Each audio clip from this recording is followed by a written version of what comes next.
और इसके ऊपर शोल्डर हमें लगा लेना है, क्योंकि जब हम शोल्डरिंग इसके ऊपर नहीं कर देंगे तभी हमारा जो है बढ़िया सा लगेगा।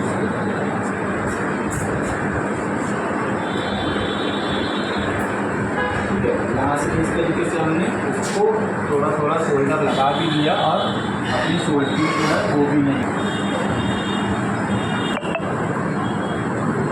हमारी इस पर लग गई। आगे के लिए हल्का ले लेंगे हम। उसके बाद हमें क्या करना है, अगर हम देखेंगे तो देखो एक यहाँ पर हमारा कॉर्नर पर है ना निशान, और एक यहाँ, इन दोनों के बीच में, इन दोनों कॉर्नर के बीच में हमें कनेक्टर को सेट करना है। तो पहला हम अपना हल्का सा इसी पर ही पेस्ट लगाएंगे। ठीक है, पेस्ट लगाने के बाद हमें इन दोनों कॉर्नर के बीच में बराबर से और प्रिंट के ऊपर प्रिंट लेना है। क्या करना है, प्रिंट के ऊपर प्रिंट लेना है। इस तरीके से देखिए, और प्रिंट के ऊपर प्रिंट सेट करेंगे और जितनी दूरी कनेक्टर की इस कोने से रहेगी उतनी ही इस कोने से रहेगी।